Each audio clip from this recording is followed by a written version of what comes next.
ఒక పేషెంట్‌కి సార్, ఇప్పుడు చెస్ట్ పెయిన్ నుండి కన్సల్ట్ అయ్యారు ఓకే. ఎలాంటి చెస్ట్ పెయిన్ లేకుండా, ఏది లేకుండా నార్మల్‌గా వచ్చినప్పుడు ఆ పేషెంట్‌కి స్ట్రెస్ టెస్టింగ్ అని ఉంటుంది గదా సార్! అది ఉంటుందా? అది చేస్తారా? అది పాసిబుల్ అవుతుందా? ఆ! ఇది యాక్చువల్‌గా సరైన ప్రశ్న. చాలా మందిలో ఏ ఇబ్బంది ఉండదు. అది చెస్ట్ పెయినే అవ్వక్కర్లేదు అసలు. ఇబ్బంది అంటే ఆయాసం అవ్వచ్చు, దడ అవ్వచ్చు, మంట అవ్వచ్చు, పట్టేసినట్టు అవ్వచ్చు, వాటెవర్. ఏ డిస్కంఫర్ట్ లేకుండా, ఏ బాధరబంది లేకుండా అనుమానంతో వస్తారు. అనుమానం ఓకే. అనేది ఎలా కలుగుతుంది? అవేర్‌నెస్. ఇలాంటి ఇంటర్వ్యూలు చూసి అవ్వచ్చు. పక్కింట్లో ఎవరికైనా స అవును. అదే వయసు వాళ్ళు ఆహ్, ఇబ్బంది కలిగి స్టెంట్లు పడి ఉండొచ్చు, బైపాస్ అయ్యి ఉండొచ్చు, లేతే హాస్పిటల్ అడ్మిట్ అయ్యి వచ్చి ఉండొచ్చు. ఉన్నట్టుండి ప్రాణాలు కోల్పోయిన వాళ్ళు కూడా ఉండొచ్చు. కొన్నిసార్లు ఏజ్ ఎక్కువ, తక్కువ అటు ఇటు పెట్టండి. ఫైనల్‌గా మీకు దగ్గరలో ఎవరికైనా ఏదైనా జరిగినప్పుడు ఎస్పెషల్లీ సడెన్‌గా యెస్ సార్. మొన్నటి వరకు చక్కగా ఉండి, నిన్నటి వరకు చక్కగా ఉండి, ఒక గంట ముందు వరకు చక్కగా ఉండి, ఏదైనా జరిగినప్పుడు వాళ్ళకి ఈ సంశయం వస్తది. అరే! నేను కూడా చూపించుకోవాలి, ఏదైనా ఉందేమో నాకు కూడా అని. ప్లస్ మనలాంటి ఇంటర్వ్యూస్ చూసిన వాళ్ళు కూడా ఉంటారు. సో, ఇటువంటి వాళ్ళు మా దగ్గరికి సంశయంతో వస్తారు. సస్పిషన్‌తో. సో, ఈ సస్పిషన్‌తో ఎవరైనా వచ్చినప్పుడు వాళ్ళ వయసును బట్టి, వాళ్ళ పరిస్థితులను బట్టి, వాళ్ళకున్న రిస్క్ ఫ్యాక్టర్స్ అంటాం. వాళ్ళకి రిస్క్ స్ట్రాటిఫికేషన్ అంటాం. అంటే మా ఎక్స్‌పర్టీస్ 2 రకాల ఎక్స్‌పర్టీస్‌లో ఎలా అంటే ఒకటి seniority. Okay. As you grow as a senior నీకు ఎక్స్‌పర్టీస్ డెవలప్ అవుతుంది. దాంతో పాటు కన్‌స్ట్రక్టివ్ ఎక్స్‌పీరియన్స్ అంటాం. అంటే నువ్వు చదువుకున్నది, నువ్వు ట్రైన్ అయిన ఉంటుంది కదా! వీటన్నిటితో నీ క్లినికల్ స్కిల్స్ ఉంటాయి. So, okay. డాక్టర్‌గా, వైద్యుడిగా నీకు క్లినికల్ ఎక్స్‌పర్టీస్ వస్తుంది. ఈ క్లినికల్ ఎక్స్‌పర్టీస్‌తో ఈ పేషెంట్‌కి వచ్చిన అతనికి ఏదైతే హెల్తీ పర్సన్ ఏ బాధ లేదు. సో, వీరు ఏసిన ప్రశ్న ఏంటి? నాకేమైనా ఉంటుందా?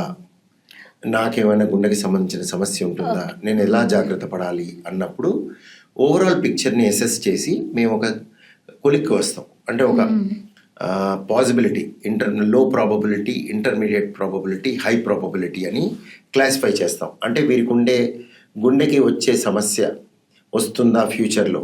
లేకపోతే ఇప్పుడే ఉందా? ఆల్రెడీ ఓహ్! ఉందా సమస్య? ఓకే. ఈ 10 ఏళ్లలో వస్తుందా? అనే దానికి రిస్క్ స్ట్రాటిఫికేషన్ అని ఉంటుంది. ఆ రిస్క్ స్ట్రాటిఫికేషన్ మా ఎక్స్‌పీరియన్స్‌తో మేము వచ్చినప్పుడు లో probability, intermediate probability, high probability. అంటే తక్కువ అవకాశం, ఎక్కువ అవకాశం, మోస్తరైన అవకాశం. ఎక్కువ అవకాశం ఉన్న వాళ్ళకి డైరెక్ట్‌గా యాంజియోగ్రఫీ లాంటిది ఓకే. అలాంటివి చేస్తాం. అంటే మా అనుమానం చాలా గట్టిగా ఉంది. అంటే అప్పుడు మేము యాంజియోప్లాస్టీ అలాంటి యాంజియోగ్రఫీ చేసి యాంజియోప్లాస్టీ అవసరమైతే చేసే విధంగా కూడా ఉంటుంది కొన్నిసార్లు. వాళ్ళు ఏం లేదనుకుంటారు. మేమొచ్చి చూసాక మాకు ఇవన్నీ తెలుస్తాయి. కొంతమందికి ఏమీ ఉండదు. నువ్వు దీనికి ప్రాబబిలిటీ ఎక్స్‌ట్రీమ్‌లీ లెస్ అనుకున్నప్పుడు ఏ పరీక్ష చెయ్యం. జస్ట్ మీకు చెప్తాం. మీ లైఫ్ స్టైల్ జాగ్రత్తగా పెట్టుకోండి. మీరు ఎలా ఉన్నారో అలా ఉండండి. లేదా అధ్వానమైన లైఫ్ స్టైల్ ఉంటే ఫర్ ఎగ్జాంపుల్ స్మోక్ చేస్తున్నాడు, జర్దా తింటున్నాడు, టొబాకో చీవ్ చేస్తున్నాడు, వేపింగ్ చేస్తున్నాడు, సమ్ కైండ్ ఆఫ్ అలవాట్లు ఉన్నాయి. అది కాకుండా మితిమీరి తింటున్నారు, ఆల్కహాల్ మితిమీరి తాగుతున్నారు, మధుమేహం, డయాబెటీస్ ఉంది, రక్తపోటు, హైపర్‌టెన్షన్ ఉంది. సో, ఇటువంటి కొలెస్ట్రాల్ బ్లడ్‌లో ఎక్కువ ఉంది. సో, ఇటువంటియన్నీ ఏమన్నా ఉన్నాయంటే అవన్నీ సర్దుకోవాలి, అవన్నీ జాగ్రత్తగా చూపించుకోవాలి, దాన్ని అదుపులో పెట్టుకోవాలి అని చెప్పడం జరుగుతుంది. So, okay. ఇంతవరకే చెప్పి మీరు వెళ్ళిపోవచ్చు అని చెప్తాం. ఏం టెస్ట్ కూడా రాయాల్సిన అవసరం ఉండదు కొంతమందికి. ఓహ్! కొంతమందికి మాత్రం ఏదైనా టెస్ట్ సహాయం తీసుకుంటాం.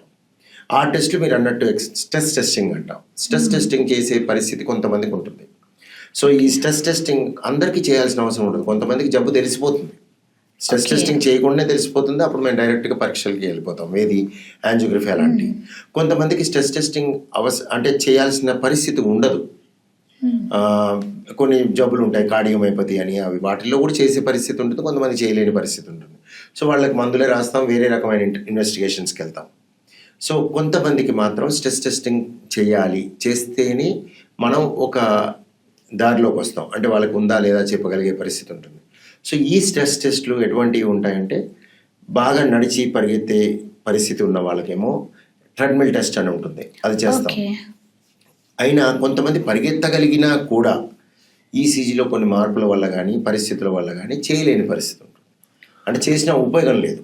అంటే చేయొచ్చు వాళ్ళు. కానీ చేసినా దాని నుంచి పెద్ద ఇన్ఫర్మేషన్ రాదు. Extra information. అప్పుడు వేరే రకమైన పరీక్షకెళ్తాం. ఓకే. అది డోబుటమైన్ స్ట్రెస్ ఎక్కువ అంటాం. అంటే గుండెని వాళ్ళు పరిగెత్తకుండా గుండెని పరిగెత్తిస్తాం. సో వేగంగా గుండెని వేగంగా కొట్టేటట్టుగా చేస్తాం. అది పరీక్షలు ఉంటాయి, అంటే మందులు ఉంటాయి. ఆ మందులు డ్రిప్స్ ద్వారా ఇచ్చి గుండెని వేగంగా కొట్టించి ఆ స్ట్రెస్ని తట్టుకుంటుందా లేదా అని స్ట్రెస్ టెస్టింగ్ ఉంటుంది. ఇవి కాకుండా వేరే రకమైన పరీక్షలు మయోకార్డియల్ పర్ఫ్యూజన్ ఇమేజింగ్ అని ఉంటుంది. ఓకే. మయోకార్డియల్ పర్ఫ్యూజన్ ఇమేజింగ్ అని న్యూక్లియర్ మెడిసిన్ డిపార్ట్మెంట్లో చేస్తారు. రేడియో న్యూక్లియర్ డైస్ ఇచ్చి ఇంజెక్షన్స్, పీక్ ఎక్సర్సైజ్ ట్రెడ్మిల్ ద్వారా కానీ గుండెని వేగంగా కొట్టించి కానీ గుండె మీద ఒత్తిడి కలిగించి కానీ, అంటే ఎడినోసిన్ అని ఒక ఇంజెక్షన్, డోబటమైన్ అని ఒక ఇంజెక్షన్ ఇలాంటివి ఇచ్చి, లేదా మనిషిని పరిగెత్తించి, ఇవన్నీ స్ట్రెస్ ఫైనల్గా గుండె మీద ఒత్తిడిని క్రియేట్ చేసి అప్పుడు ఆ స్ట్రెస్ టైంలో ఒక రేడియో న్యూక్లియర్ డై ఇస్తారు ఇంజెక్షన్. సో దాన్ని థాలియం అని కానీ టెక్నీషియం అని కానీ ఇస్తారు. ఇది న్యూక్లియర్ మెడిసిన్ డిపార్ట్మెంట్లో చేస్తారు. సో ఇది స్ట్రెస్ ఎంపీఐ అంటారు, స్ట్రెస్ మయోకార్డియల్ పర్ఫ్యూజన్ ఇమేజింగ్ అని. తద్వారా ఇండైరెక్ట్గా గుండెకి ఏదైనా సమస్య ఉందా, యాంజియోగ్రఫీ కూడా చేయాల్సి వస్తుందా అని తెలవడానికి ఈ పరీక్షలకు వెళ్తాం. సో ఇవన్నీ కూడా ఫైనల్గా ఎవరు డిసైడ్ చేయాలంటే వైద్యుడే డిసైడ్ చేయాలి. అది కూడా ఎవరు అంటే కార్డియాలజిస్ట్ డిసైడ్ చేయాలి. సో ఈ విధంగా స్ట్రెస్ టెస్ట్ అనేకం ఉంటాయి. అంటే ఎకో కార్డియోగ్రామ్లో గుండె వేగవంతంగా కొట్టుకునే విధంగా చేయటం, డోబటమైన్ స్ట్రెస్ ఎక్కువ అన్నాడు. స్ట్రెస్ ఎంపీఐ ఇందాక న్యూక్లియర్ మెడిసిన్లో చేసే టెస్ట్లు. ఈ స్ట్రెస్ని క్రియేట్ చేయడానికి ఎక్సర్సైజ్ కానీ, డోబటమైన్ కానీ, ఎడినోసిన్ కానీ ఇటువంటి మందులు వాడటం జరుగుతుంది. ఎంపీఐలోనేమో రేడియో న్యూక్లియర్ డైస్ ఇస్తాం. సో ఇవన్నీ పక్కకు పెడితే సింపుల్ ట్రెడ్మిల్ టెస్ట్ కూడా ఒక స్ట్రెస్ టెస్టింగ్. సో ఇట్లా ఏదైనా స్ట్రెస్ టెస్టింగ్ని అడ్వైజ్ చేయడం జరుగుతుంది. ఎవరికి ఏంటి అనేది మాత్రం హృద్రోగ నిపుణుడు కార్డియాలజిస్ట్ డిసైడ్ చేయాలి. మీ ఎక్స్పీరియన్స్లో సార్ ఇది ఈ స్ట్రెస్ టెస్టింగ్ యూస్ఫుల్ అవుతుందా యాజ్ పర్ యువర్ ఎక్స్పీరియన్స్? చాలా యూస్ఫుల్ అవుతుందండి. దీంట్లో కొంతమందికి అయితే బ్లాక్స్ ఉండి కూడా, కొంతమందికి బ్లాక్స్ యాంజియోగ్రఫీ చేయటం జరుగుతుంది, బ్లాక్స్ ఉంటాయి, మాకైనా సంశయం ఉంటుంది వీళ్ళకి బైపాస్ చేయటం కానీ, సర్జరీ కరెక్టా, స్టెంట్లు కరెక్టా, అసలు అన్నీ చేయకుండా వదిలేయాలా బ్లాక్లు ఉండి కూడా, అంటే కొంతమందిలో, అందరిలో కాదు, ఇటువంటి సంశయం కొంతమందిలో వస్తుంది.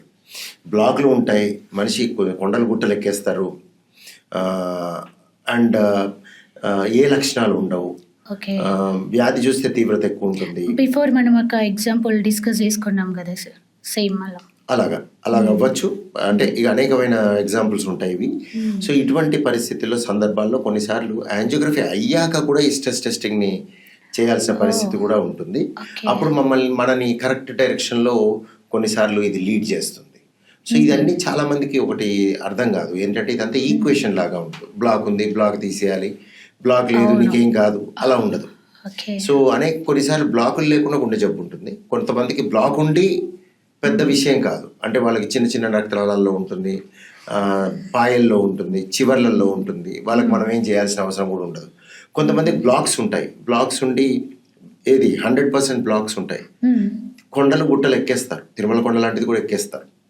సో వీళ్ళల్లో సిటిఓలు అంటారు వాటిని, క్రానిక్ టోటల్ అక్లూజన్ అని. ఏళ్ల తరబడి 100% బ్లాక్ అయిపోయి రక్తనాళాలు పెద్ద పెద్దవి, వాటికి పాయలు వచ్చి ఆ పాయలు పూర్తిగా సరఫరా ఇచ్చేయటం జరుగుతుంది.